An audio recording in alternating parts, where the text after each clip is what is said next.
Hello friend, আশা করছি সকলে অনেক ভালো আছো। আজকে নতুন একটি রেসিপি নিয়ে তোমাদের সঙ্গে শেয়ার করব। আজকে বানিয়ে দেখাবো নতুন আলু দিয়ে আলুর দম। তোমরাও বাড়িতে হয়তো অনেকেই অনেক রকমভাবে আলুর দম করে থাকো। আমি কিভাবে রেসিপিটি বানাই সেটি আজকে তোমাদের সঙ্গে শেয়ার করব। এখানে নতুন আলু নিয়েছি, এইখানে নিয়েছি শুকনো লঙ্কা, তেজপাতা, গোটা গরম মশলা, গোটা জিরে। এইদিকে নিয়েছি লবণ, হলুদ, স্বাদের জন্য সামান্য চিনি, গুঁড়ো মশলা নিয়েছি ধনে গুঁড়ো, শুকনো লঙ্কার গুঁড়ো, জিরে গুঁড়ো, আলুর দম মশলা, আর নিয়েছি গোলমরিচের গুঁড়ো। পেঁয়াজগুলোকে স্লাইস করে কেটে নিয়েছি। এইখানে নিয়েছি কাঁচা লঙ্কা, আদা, রসুন। মশলাগুলোকে মিক্সিতে করে নেব। এইখানে আমি জিরের গুঁড়ো ব্যবহার করছি, সেই কারণে গোটা জিরেটা নিইনি। আলুগুলোকে সেদ্ধ করার জন্য জলে সামান্য পরিমাণ লবণ দিয়ে দিয়েছি। এবারে আলুগুলোকে সেদ্ধ করে নেব। তোমরা যারা প্রথম আমার চ্যানেলে আমার ভিডিও দেখছো, আমার চ্যানেলটিকে সাবস্ক্রাইব করে দিয়ে পাশে থাকা বেল আইকনটি অল করে দেওয়ার অনুরোধ রইল, যাতে আমার নিত্য নতুন রেসিপিগুলো তোমরাই প্রথমে দেখতে পাও। আমার সকল নতুন পুরনো বন্ধুদের আমার পাশে থাকার অনুরোধ রইল। গ্যাসের আঁচটা লো ফ্লেমে করে দিয়ে ঢাকা দিয়ে দিয়েছিলাম 3 মিনিটের জন্য। 3 মিনিট পর আলুগুলোকে আরেকটু নেড়ে চেড়ে 2 মিনিটের জন্য ঢাকা দিয়ে দিয়েছি। আলুগুলো আমি 5 মিনিট মতো সেদ্ধ করে নিয়েছি।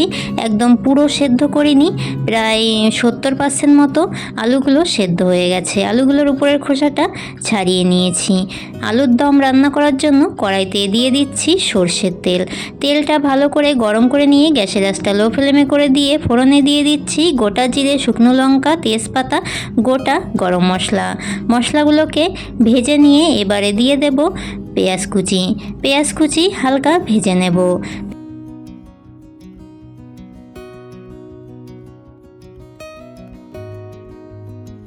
পেঁয়াজগুলো হালকা করে ভেজে নিয়েছি। এবারে দিয়ে দেব আগে থেকে সেদ্ধ করে রাখা আলুগুলো হালকা নেড়ে চেড়ে এবারে দিয়ে দেব সামান্য পরিমাণ লবণ, হলুদ। লবণ আর হলুদটার সাথে আলুগুলোকে কিছুক্ষণ ভেজে নেব।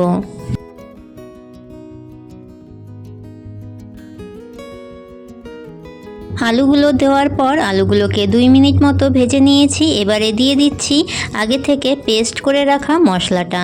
মশলাগুলো দিয়ে আলুটার সাথে ভালো করে কষিয়ে নেব।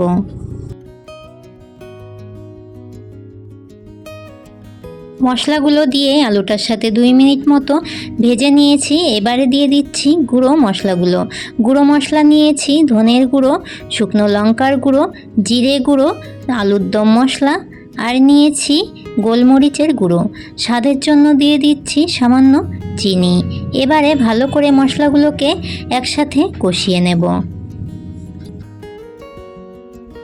মশলাগুলো আলুগুলোর সাথে খুব ভালো করে কষিয়ে নিয়েছি। এবারে সামান্য পরিমাণ জল দিয়ে আরেকটু ভালো করে কষিয়ে নেব। মশলাটা যত ভালো কষানো হবে আলুর দম খেতে ততটাই ভালো লাগবে। মশলাগুলো একদম ঠিকঠাক কষিয়ে নিয়েছি। এবারে দিয়ে দেব পরিমাণ মতো জল। এখানে আমি গরম জল ব্যবহার করছি। জলের পরিমাণটা একটু কম করেই দিয়ে দিয়েছি, যেহেতু আলুগুলো আগে থেকেই কিছুটা সেদ্ধ করে নিয়েছিলাম। আলুর দমটা 2 মিনিট মতো রান্না করে নিয়েছি। এবারে দিয়ে দিচ্ছি ধনেপাতা। ধনেপাতা দিয়ে আমি এখানে 2 মিনিটের জন্য ঢাকা দিয়ে দেব। এইভাবে আলুর দম খেতে অনেক ভালো হয় বন্ধুরা। তোমরাও বাড়িতে আমার এই রেসিপিটি ফলো করে এইভাবে নতুন আলুর দম রান্না করবে, তাহলেই বুঝতে পারবে রেসিপিটি কতটা ভালো হয়েছিল। এই রেসিপিটি লুচি, পরোটা, রুটি সব কিছুর সাথেই অনেক ভালো লাগবে। আলুর দম রেসিপিটি হয়ে গেছে। নামানোর আগ দিয়ে দেব গরম মশলার গুঁড়ো। গরম মশলার গুঁড়ো দিয়ে হালকা নাড়াচাড়া করে নামিয়ে নিলেই আলুর দম রেসিপিটি হয়ে যায়। যারা সবজিতে লবণের পরিমাণটা একটু বেশি দিয়ে থাকো, এইভাবে তরকারিটা নামানোর আগ দিয়ে টেস্ট করে লবণটা দিয়ে দেবে। আলুর দমটি প্লেটে নামিয়ে নিয়েছি। রেসিপিটি তোমাদের কাছে কেমন লাগলো অবশ্যই একটি লাইক, কমেন্ট, শেয়ার করে দিয়ে জানিও। আজকের মতো এতটাই। তোমরা সকলে অনেক অনেক ভালো থাকবে। সকলকে টাটা।